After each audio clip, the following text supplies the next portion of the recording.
What's up, everybody? Welcome back to the Paranormal Rush Hour. I'm your host, Ryan Rush.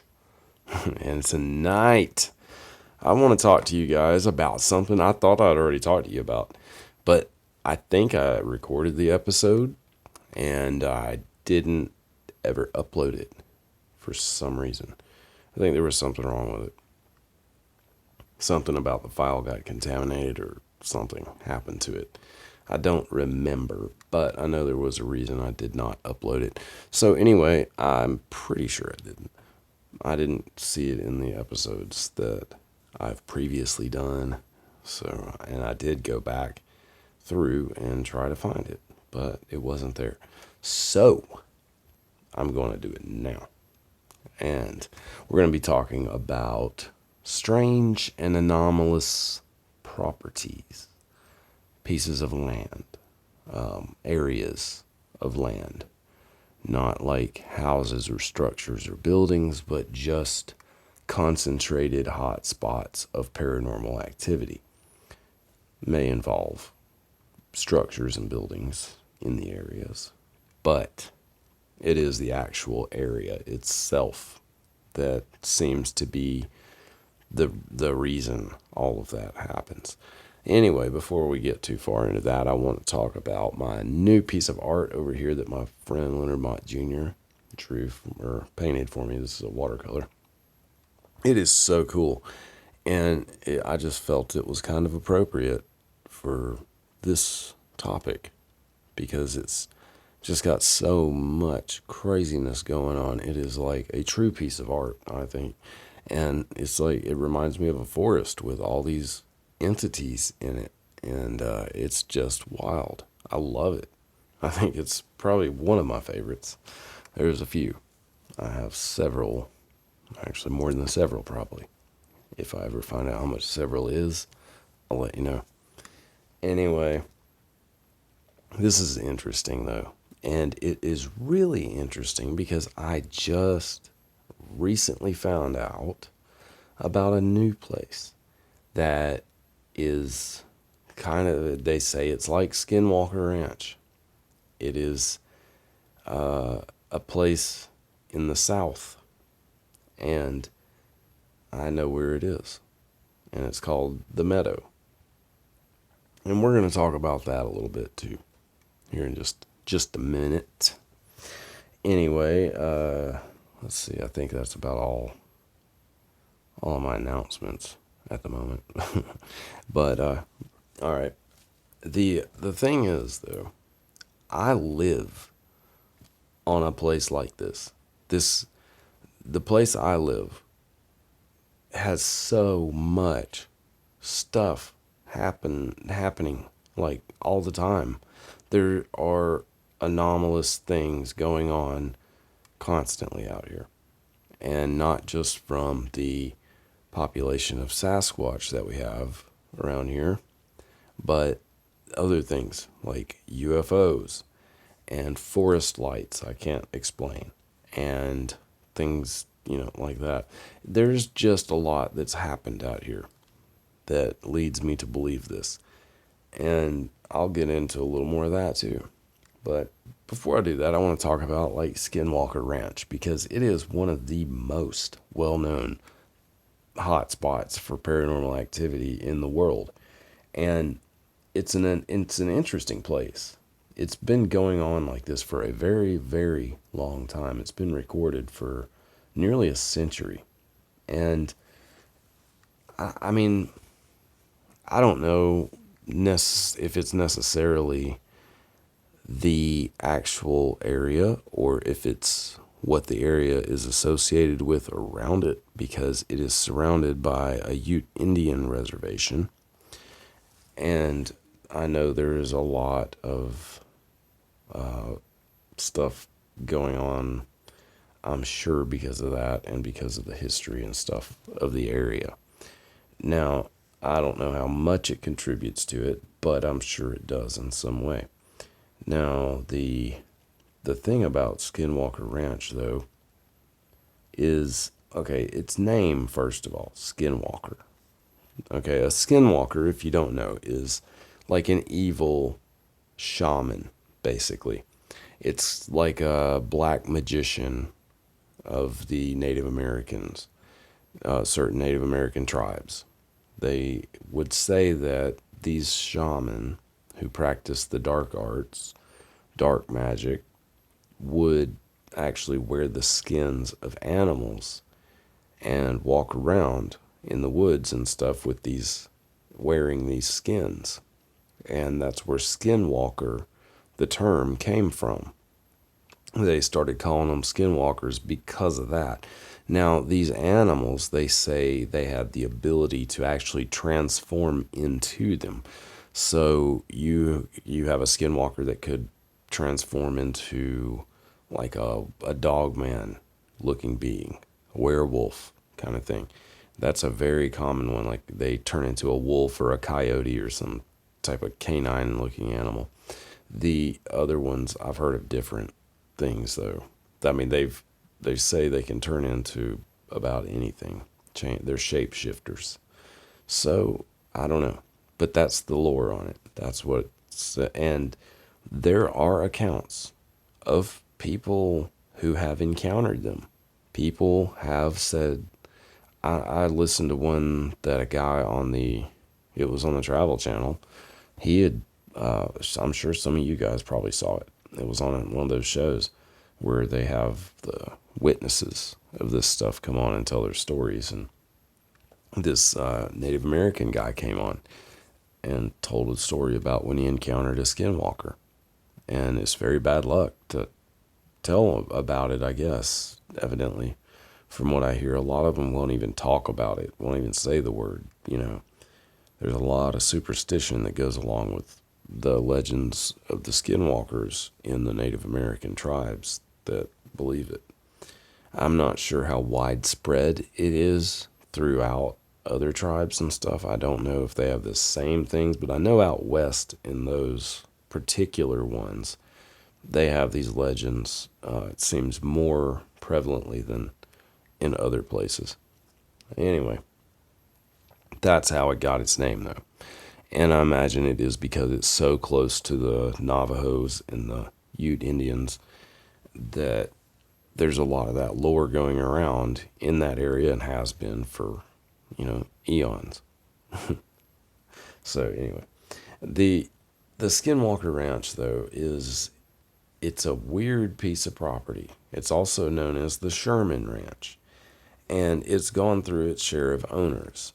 Now, they've called it like UFO Ranch also back in the day before the Skinwalker Ranch term became the known moniker for it. But in 1905 to 1916, Monk Chavanagh was the guy or the person who owned Skinwalker Ranch, the property. And it's 512 acres in near Ballard, Utah. And in 1914 to 1945, it says Henry Lister owned it. Now, those dates don't match up, so I don't know what the whole story is on that. Here is where it starts to get paranormal. From 1934 to 1994, okay, Edith and Kenneth Myers owned it. Kenneth and Edith Myers were pretty much the ones who reported all the craziness, all the strange activity. And then they ended up having so much happen throughout the course of their ownership.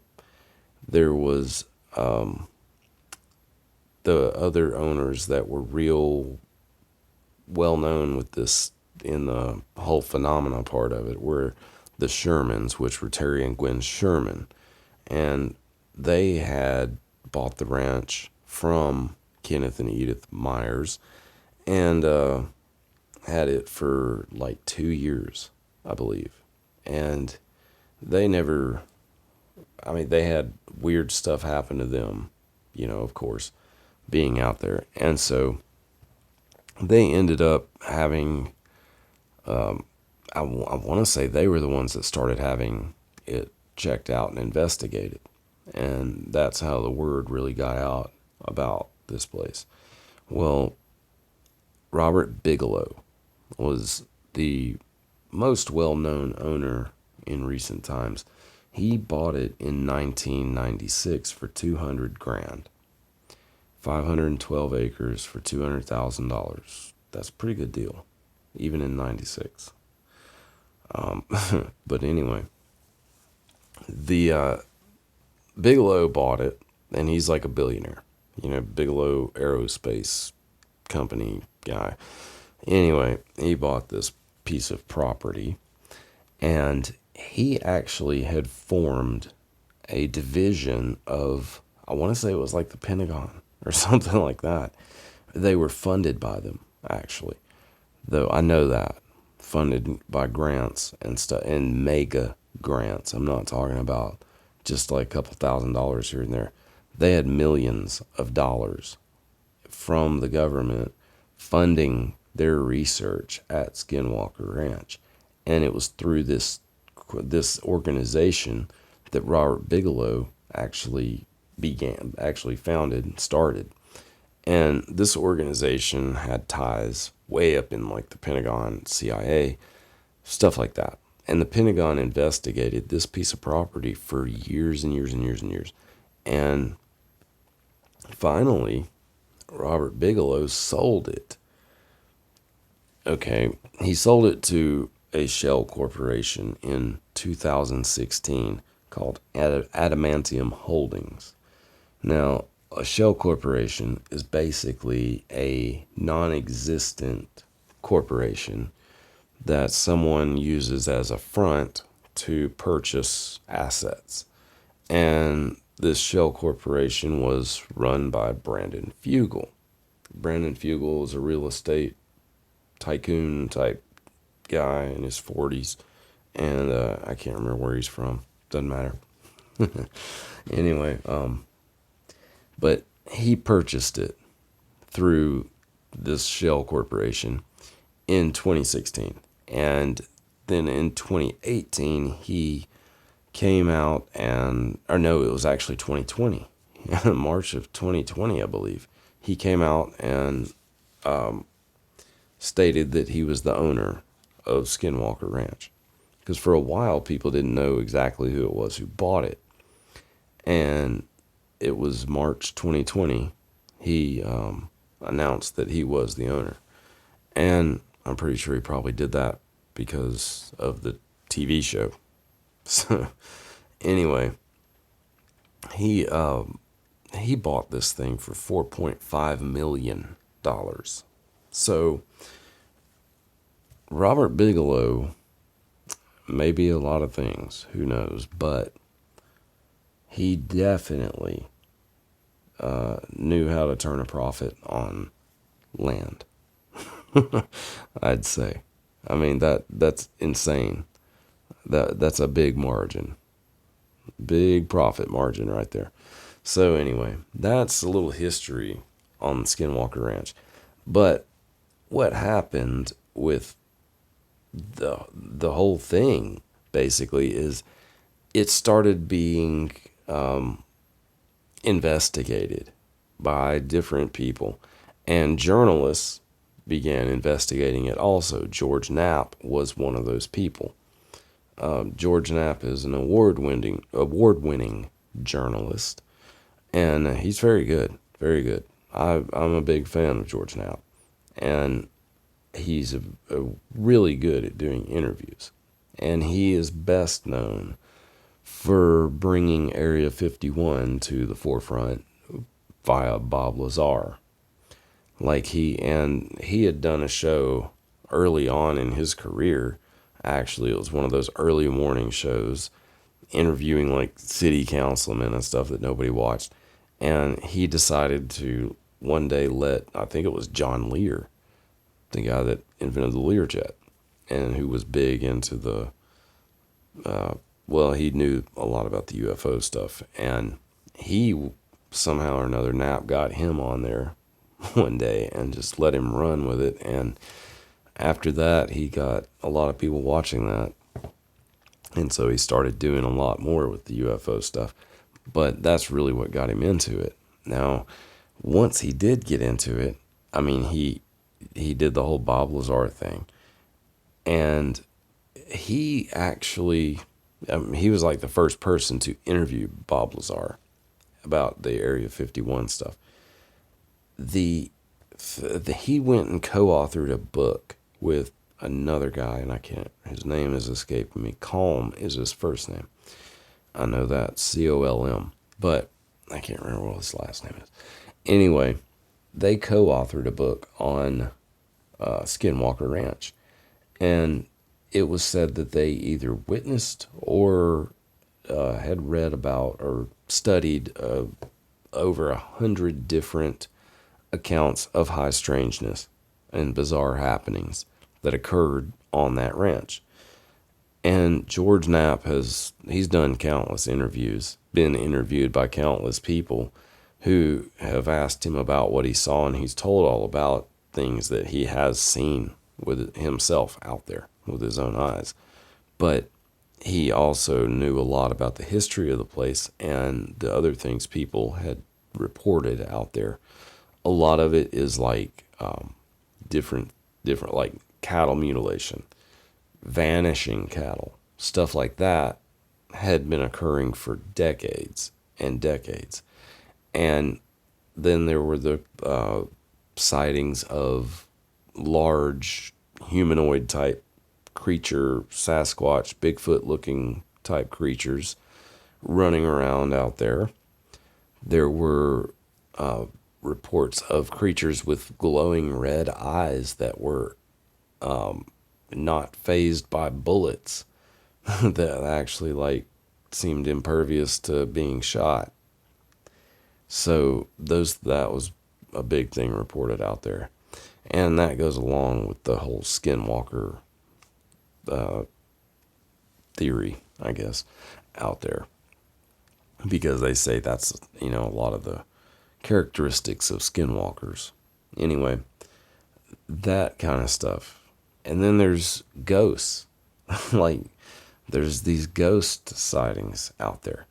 There are, like, things that happen on the homesteads. There's, like, 2 old homesteads that still exist out there. And there's still structures still standing out there. And those have actually been the site. The Homestead 2, I believe it is, was and still is like a major site for a lot of this stuff that happens on that property. And it's weird because there is lots of, about everything is reported in that one place, like that homestead right there. Everything from hauntings, like ghost haunting, poltergeist activity, to UFO sightings, to crop circles, to animal mutilations, to sightings of big, weird cryptid creatures. They don't know what they were. There's so much that has gone on in that particular section of Skinwalker Ranch. Now, I don't know what makes these places like this. I really don't.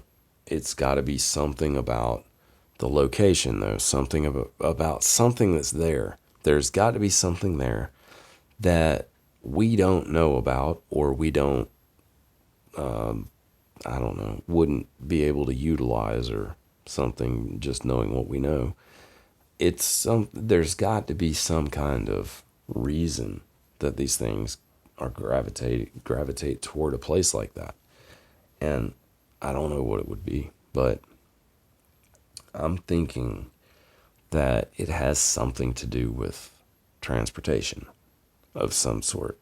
Like, these places, for some reason, hold some kind of means for them to be able to do something. There's some reason they stay at places like this.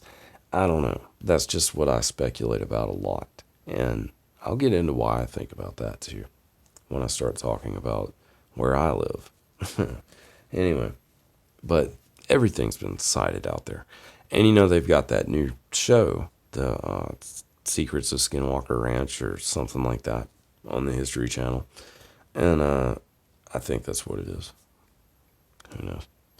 Anyway, it was a pretty interesting first season, and I know they've extended the second one, I think. So they've got more of it coming. Maybe they'll figure something out. But this group that Bigelow had always tried to use scientific method to study this stuff. And there's just no room for that in the paranormal. I'm sorry. There is to an extent, but there is a point where you have to let it go, where you have to let go of that. Because science is logic based. The things that you see are illogical. They're not something we look at as a rational, common thing to do, and so you kind of have to completely abandon science when you get to a certain point. You can do things, measure things, whatever. You can do things like that. Of course. And there's always going to be a way you can incorporate science into it somehow and probably gain some good insight from it. But there comes a point where science is not going to give you the answers. The only thing that will is experience and trying to find them on your own, because seeing them is the only thing that's going to convince you of it. You can ask people all day long and they can tell you the truth. But the truth's hard to believe when it's something that you can't imagine seeing, But anyway, so that's just a little bit about Skinwalker Ranch. I've never been there. They keep it guarded, heavily guarded, like 24/7 with armed guards. Constantly. So I don't know if anybody's getting in there without an open invitation. Doesn't seem like it, but I don't know. There's a lot of orbs and things like that also that people have gotten like on camera and stuff all over that place. And it's basically desert land. That's another thing. It's not really forested at all. There's not much in the way of vegetation except for desert growth, It's a pretty, open place. It's just a weird spot on this earth. And I think there's a lot of them. I really do. I think that one forest, the Hoya Bacio. It's been a while since I've said that. Anyway, that one is one of those places too. I'm pretty sure. It's got that circle, that weird spot right in the middle of it where no grass, grass grows, but it only grows like at a certain height. And nothing else, like nothing grows there. It is just a completely bare, perfect circle. It's strange, really strange, and nothing will grow in that one spot. It's a weird, weird phenomenon. But anyway, so that's Skinwalker Ranch, and I think that was about all I was going to say about it. Anyway, there's just too many witnesses, though, for people to deny anything's going on out there. Way too many people have seen things and experienced things at Skinwalker Ranch. And, it's just, no matter what you say about it, there's always going to be the testimony from tons of people. So it's got a reputation that's pretty well sealed. It's not going anywhere as far as that goes. But the another thing is it actually has caused people to have medical issues. Like one guy had something happen with his head, like he had some kind of I don't know. I don't want to get into too much misinformation about that because it's been a while since I actually read up on all that. But it did happen. I know something major happened to one of those guys out there that worked there. It was like a farmhand. And it was something medical, like a bleed or a hemorrhage or some weird thing happened. I don't know. But it was after he had encountered some weird activity out there, too. That was what was real strange about it. Something like that. I don't know. Some of you can probably recall it better than I can at the moment. Anyway, I want to get on to the Meadow, though. I just learned about this, okay? This is interesting to me because I know exactly where this place is, and it's not that far from where I live, really. It's interesting. Okay. The thing about it is they claim that this place is like the Skinwalker Ranch of the South. Okay. It has all kinds of high strangeness going on in it. And the person who has brought this to light, his name is Trey Hudson. He's written a book on it called The Meadow Project, something like that. And you can Google it and look it up and it'll pull it right up. I have not read it. I'm probably going to eventually, but I have not yet read it. And he is from the area I live in. I grew up very close to where this place is. And it's crazy because I'm so close to it still. I mean, I'm not that close. I used to be closer. The place I grew up was closer to it. But I'm still not that far. And it's strange because I've been there. I've been exactly to where this is more than once and prior to learning this. Now, this place has been kept anonymous. It's been kept secret pretty much. He even has people sign NDAs to go out there to other researchers and stuff like that. But it's public property. It's public land. No one has a claim on this. No one can legally have a claim on this. So it's part of the national forest. And there is a lot of national forest in this state. But this particular place is very weird. This is the forest that I was talking about when there was that picture that I was telling you guys about in a few episodes. I've mentioned it. But it was where it had that cloaked figure with the hood and the dark like robe looking thing on and the skeleton looking face, the white. I saw this picture and it was freaky. Had that weird little rope thing tied up in a tree like some kind of trap looking kind of deal. It was weird, man. Weird. And someone I knew was just taking a picture of the trap, and this thing was poking itself out from behind the tree, and they didn't know it was there at all when they took the picture, and it showed up like crystal clear. And it's freaky. Then I hear all that stuff about, that guy that sent me those emails a while back telling me about cloaked figures with like a white skeleton looking face or something. Black hooded figures, hooded entities or whatever he called them. He called them the others, I think it was.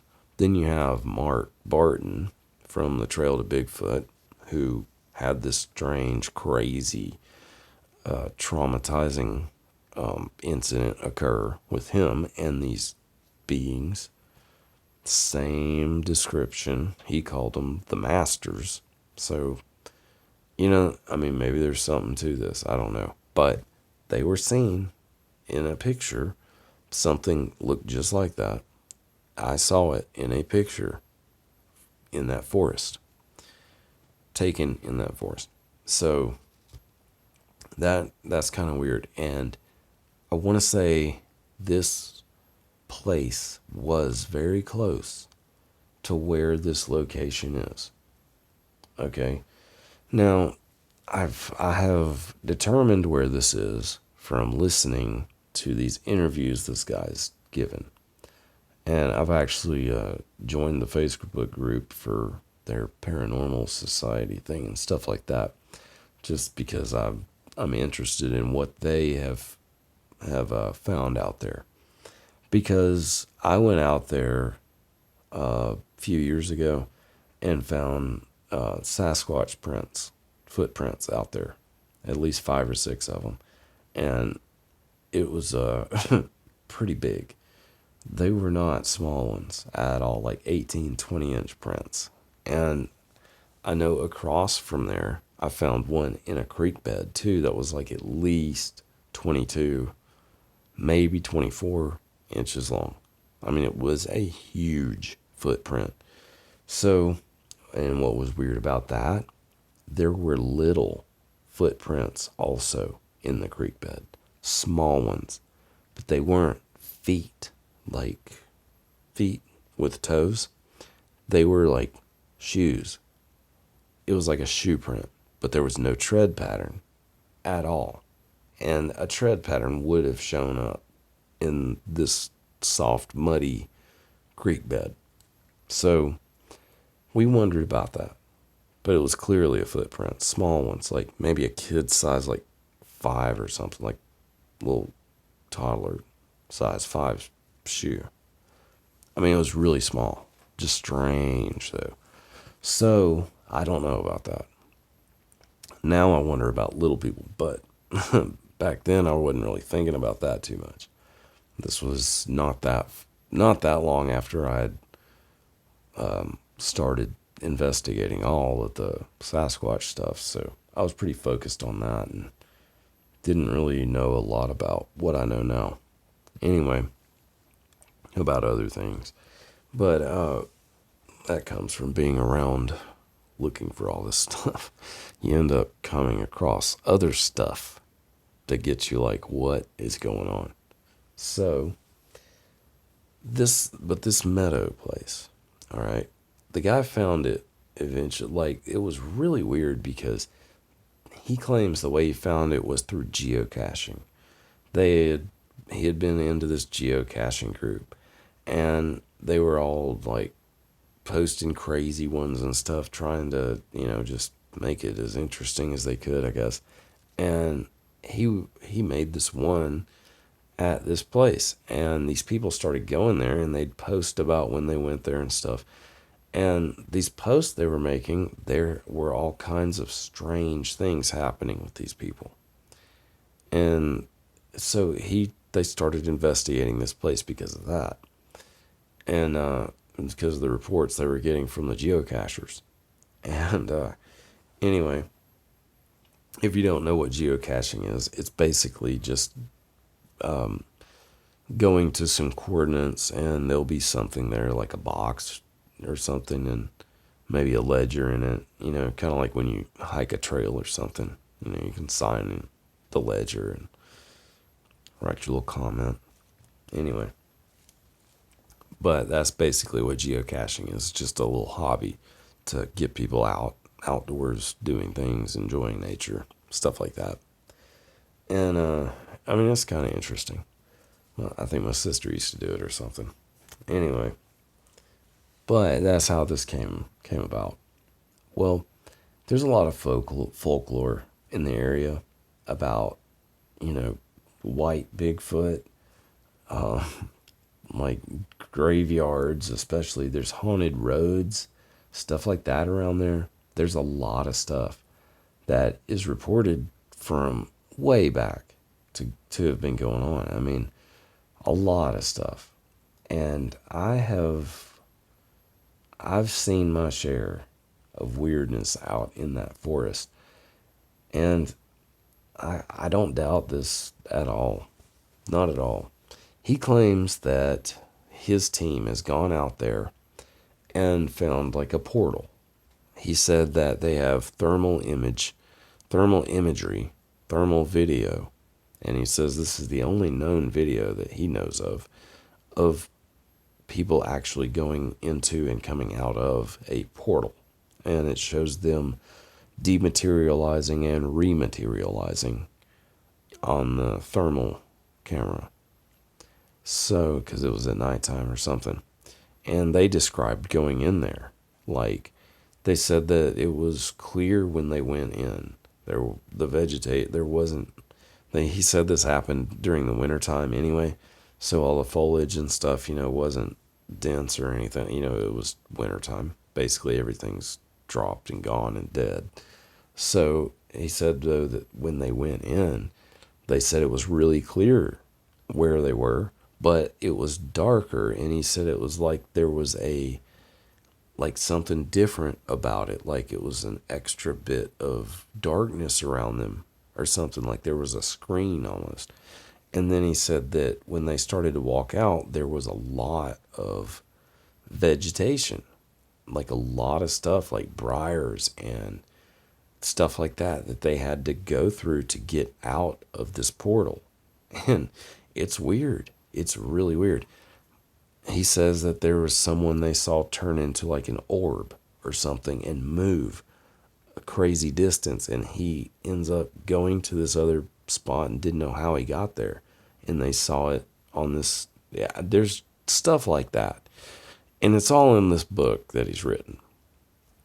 One thing is that he changed all these names. Okay.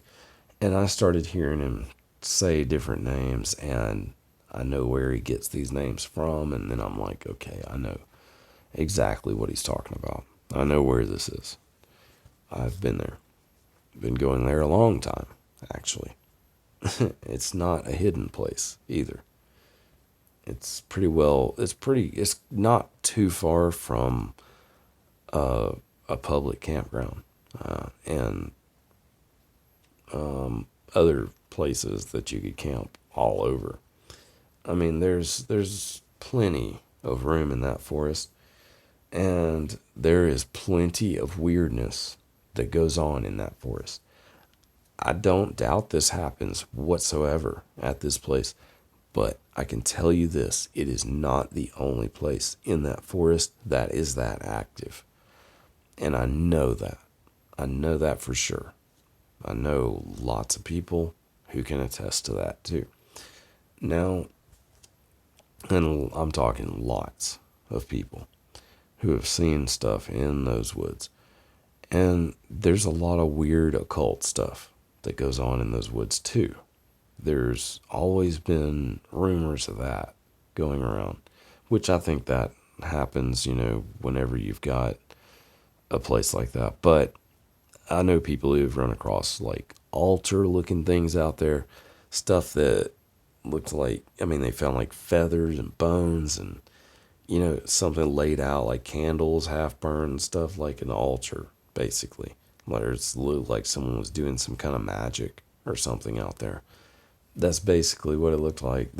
I've known people who have found other stuff like animals that looked like they had been sacrificed and stuff like that. I've heard of that and seen them, and well, I haven't seen it, but I've seen places where it looked like something like that had happened. But I do know people who have seen the actual remnants of the animals. Yeah, it's just weird. So there's stuff like that. And when you do stuff out in places like that, who knows what you're opening up? Who knows what's coming through and what's going to stay there? You're bringing things in to our realm, our dimension, our reality that aren't typically here. So, I don't know. Be careful is all I can say about it. But, so anyway, that this thing, it sounds like this place has the same kind of things that go on up here at my place.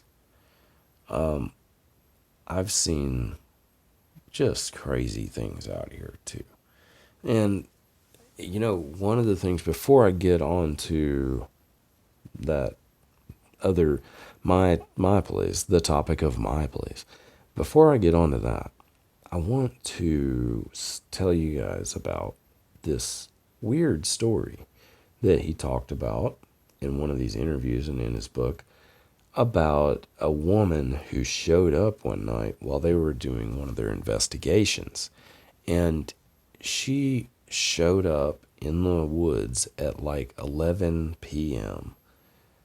And they had just gotten back from something, I want to say it was like either that portal incident or it was one of those weird times when they really wanted to stop and debrief while things were fresh and, whatever.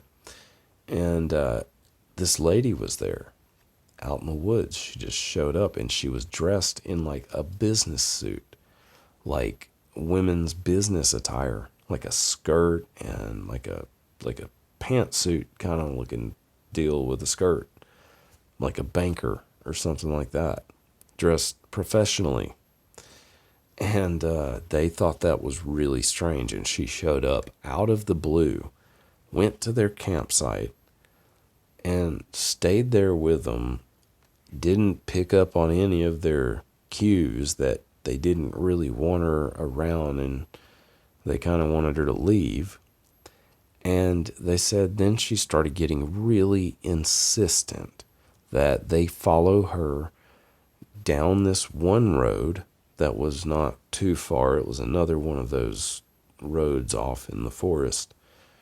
And follow her down this road because she said at the end of the road there is a structure there with these bear monkeys, I think is what she called them, that live in it.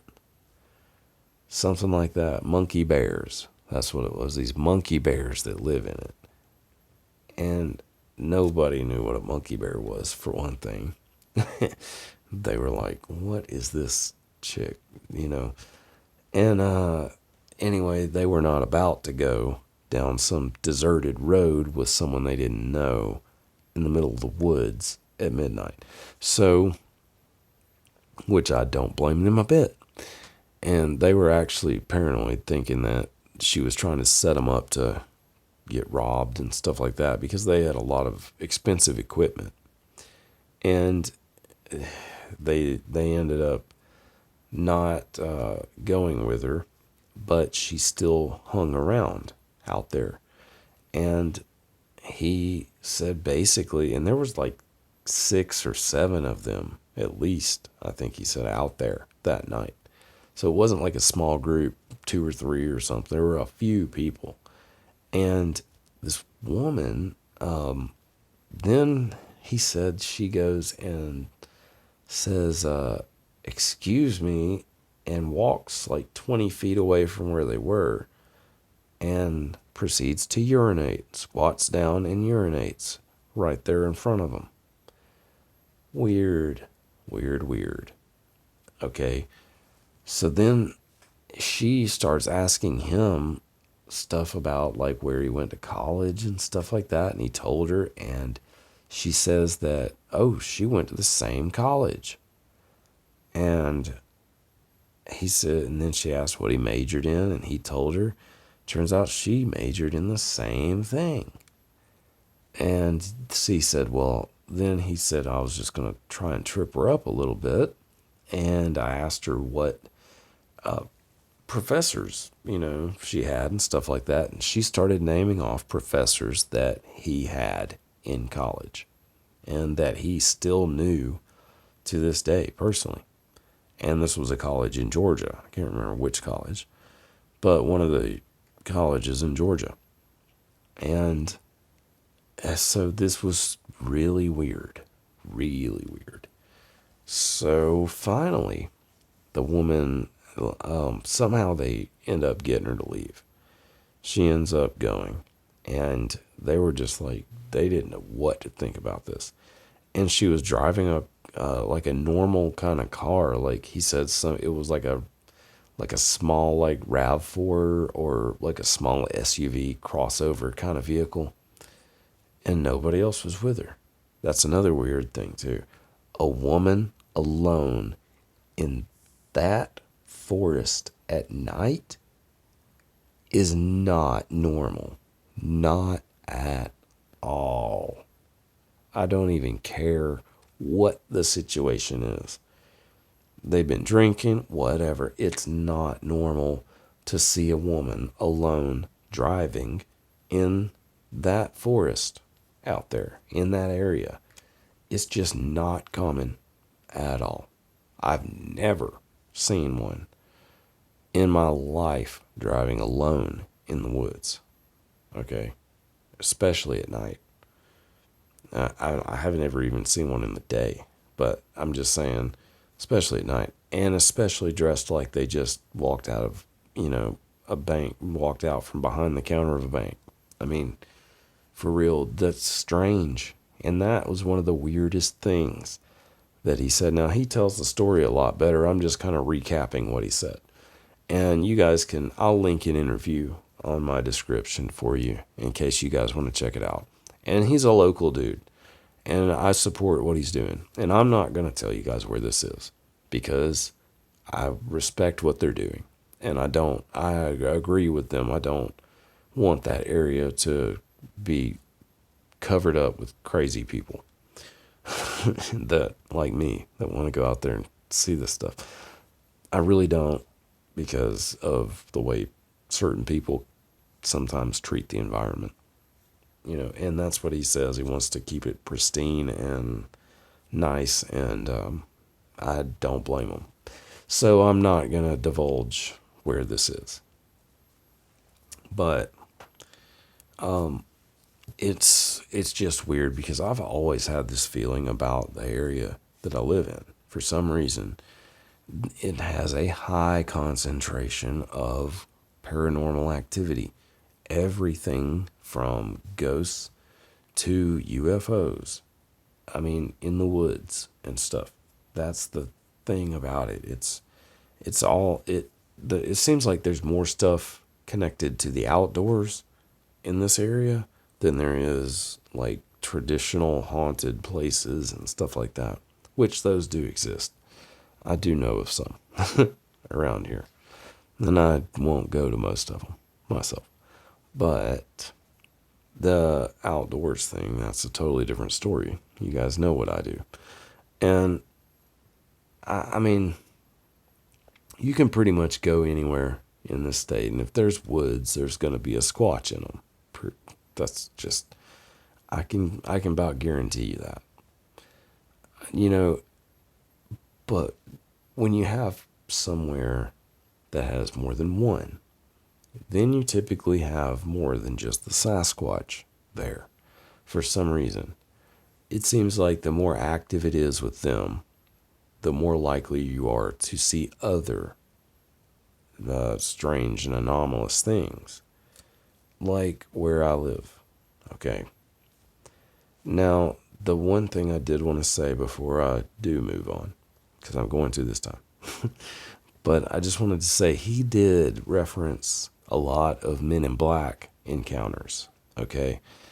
When studying this woman, and this is one thing that's weird about this, the woman in the business suit, she actually matched the profile of someone who really does exist and does live locally. This person, he said, is a professional. He won't state what type, but it is a profession that requires a license from the state. And that's something weird. He doesn't know that it was really this person, though, because it just seems highly odd that this type of person would be out where they were right when something really weird happened. And I want to say it was that portal incident. And it happened. They showed up right after that. And they didn't pick up on social cues. They had very bizarre behavior and just really not socially conscious of, appropriate ways to conduct yourself. That's a lot of what people explain Men in Black encounters to be like. So, I don't know. This guy's very suspicious about that, and I would be too. There's no question. I would like to, if it were me and I found out who that person was, I would like to go back and talk to them and get in touch with them and see what they have to say about why they were there, if they were, and what happened the night that they came out there. So I would like to know things like that. But I'm kind of glad that didn't occur with me. And I don't have to find that stuff out. But it's strange. It's strange. Now, that's the Meadow, though. This Meadow place. He also said something about, this was interesting, too. There was another place, like I want to say it was a few miles up from where that was. And they started experiencing strange stuff at that place. He said it was another field-like thing, kind of like the Meadow. And he said there they started experiencing things too. He said that one night they went camping in that area, and there happened to be some tracks that appeared. They noticed the next day, and the tracks started like in the middle of the field and went on for however long, and then just stopped. And the grass, is about 12 or 18 inches high. So he said it was like something was set down in the field, and it moved and then was picked back up. It's some strange stuff, man. And there's a few areas I know of where stuff like this happens. And I've seen lights and stuff like that out there. Just weirdness. So anyway, you guys can check that out, though. It's called The Meadow, and I believe he's in some kind of TV deal, is what it sounded like to me. Because he couldn't, in one of the interviews, he was saying he was under contract about certain things he couldn't talk about, and he said it was something about TV. So I don't know what they're doing with that. But he just wrote this book not long ago, and or released it not long ago. And anyway, but I can't say anything about it. I haven't read it yet. So I'm not going to tell you guys any lies about it. So, but that's that. It's an interesting thing, though, that someone else has picked up on the high concentration of paranormal activity in this region of the state. And, I'm not saying it's the only place on earth like this, because there's probably many. But this is one that's real close to home, and I know exactly where it's at. So, anyway, I want to move on to where I live, okay? The place I live is, I don't know how to really put it, because I did have weird things happen before I learned of the Squatches out here. Now, once I learned of them, everything changed. Everything about me, about how I saw things, everything. It was a new awakening, basically. So, what I'm saying, though, about what happened before that, like, I remember seeing forest lights, weird things in the sky, especially the meteorites. Now, that was something. Okay, what are the chances of a person witnessing 2 meteorites in the same area and actually going the same direction? And I even saw one of them hit, whatever it was, hit out here, made a flash of light when it hit too, like a big, like explosion almost. A big flash of light.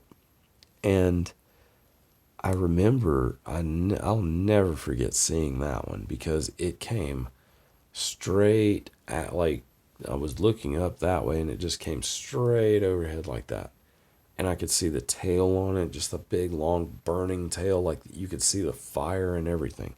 Whatever this was came through the atmosphere, caught fire, and hit the ground somewhere.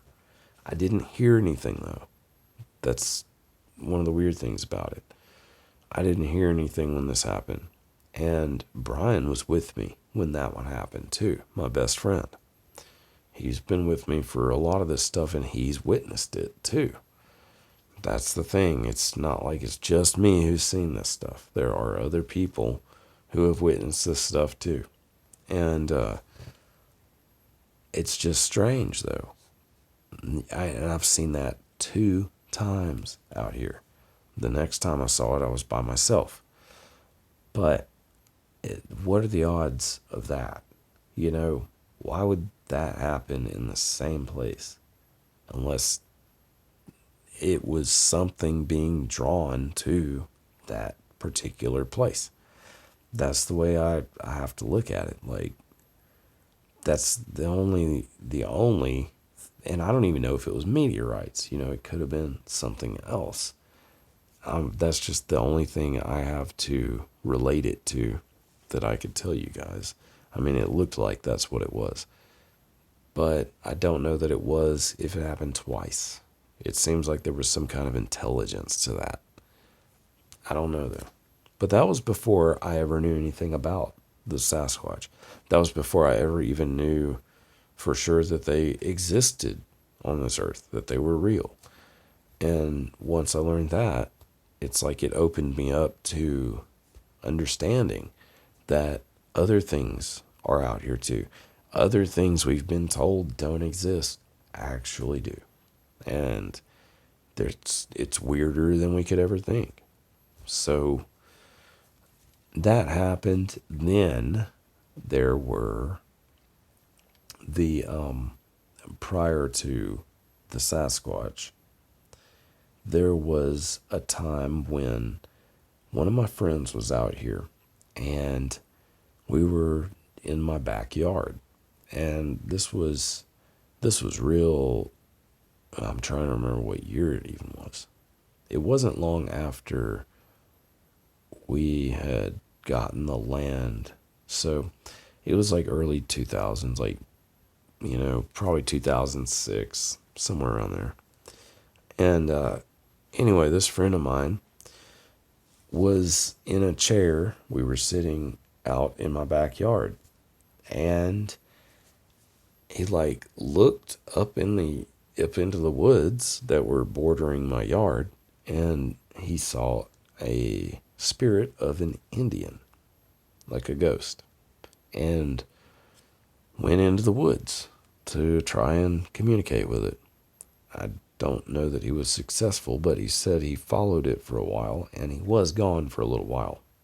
He just kind of got up and walked out of there, and this dude was kind of strange anyway. I mean, he's a good dude, but he was kind of out there sometimes. Now, I don't know, but he claims that he swore he saw this. I don't know. But that happened also out here in the woods. Now, other things that have happened, of course, the squatches. Okay, I've told the story about when I first saw one out here in one of the little valleys, and it was up on the hill opposite of where I was standing, and it was crouched down like in front of a pile of slash where they had piled up a bunch of stuff from harvesting timber out here. Well, I had been taking a picture of some leaves already, and it was right after I did that I noticed him sitting or squatting over there. And I picked up my camera to take a picture, my phone. And when I did, because I already had it open, I just taken a picture and already had it open. I was like, oh my gosh, this is it. And tried to take it. And as soon as I did, the screen went black. And the camera actually froze or something. I had to exit out of the app and restart it. And then by that time, I looked back up and he was gone. I never heard anything, never saw anything else. It was strange. But that was the day that I learned that they were real and they can do things that we can't comprehend. That's another thing that I learned that day. And then that was confirmed through many other instances. Like that particular thing happened where they shut my phone down. Like it's probably happened 50 times on 10 different devices. Because I've gone through many different phones since that first time that it happened. It's not just that device. Trust me. And it's not just happened out here. It's happened in other places too. And that's weird also, if you ask me. But anyway, that was one of the other things. The Squatches are here. Okay, they've been here a long time. And they'll continue to be here. I try to keep it safe for them out here and not let crazy people out here with guns and stuff like that. So, they understand that I try to do this for them. I don't want anything happening, and if they're here, I may as well try to make sure they stay safe. And that's one of the things, though. You have to show them respect. You have to respect their areas. If you respect them, they will respect you in return. Just like most humans. If you show them some respect, they'll show it back to you. And that's the way they operate. And a lot of people wonder why things will go bad with them and stuff. And, well, it's because you don't understand how to convey respect to them. If you are trying to show it. And if you're not trying to show it, you need to. That's key in establishing any kind of, ongoing contact with them. Now, the forest lights I've seen out here are another thing that really are strange, because it's like one night I remember two of my friends and I were up on the hill, the campsite that I have out here, where we had the encounter. Brian and I, my best friend, had the encounter with the one that ran past us, the Sasquatch, and disappeared. And anyway, we were up there, and I looked over in this certain direction, and there's a road over there, like probably a mile and a half as the crow flies. And it was like this glow was coming off near where that road would be. But there were no lights on this road. None. No street lights that would be emitting a glow. But it was even the same type of color and stuff. It was really strange. So I don't know what the deal is with that, but it was there, and several other people saw it, and I was like, there is no light in that area. There's no light over there at all. It was woods. It was just weird. So I've seen that. I've also seen lights more pronounced and more vivid out here, like the ones that just kind of seem to float a little bit and then dissipate. It's kind of weird. And then there's some that will happen where it's like a flash on a camera, and it looks like the color of an LED, but it's a really bright one, and it just flashes real fast. It's like a strobing kind of thing. And I've seen that in other places too, as well as here. It's like, it's not the color of any bug that I can think of. It's like a white color, like white light. I don't know. I don't know what that is. That's the kind of thing I'm talking about. There is just a lot of weird stuff that happens and that I've seen. The UFOs, man, I have seen more UFOs than I ever thought I'd see in my life. I'm not kidding. I never even thought I'd see one. And I've seen a lot out here. And they've done weird things.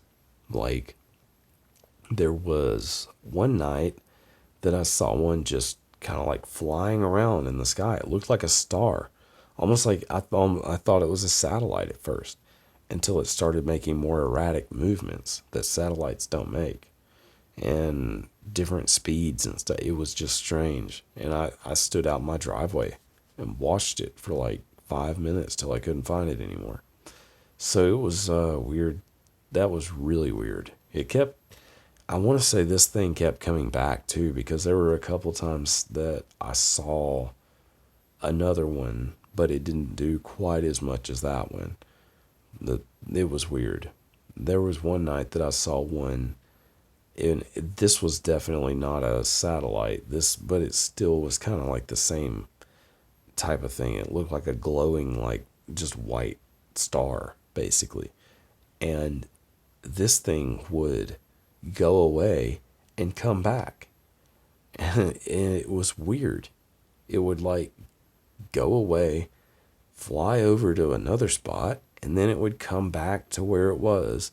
And it did this like 3 times.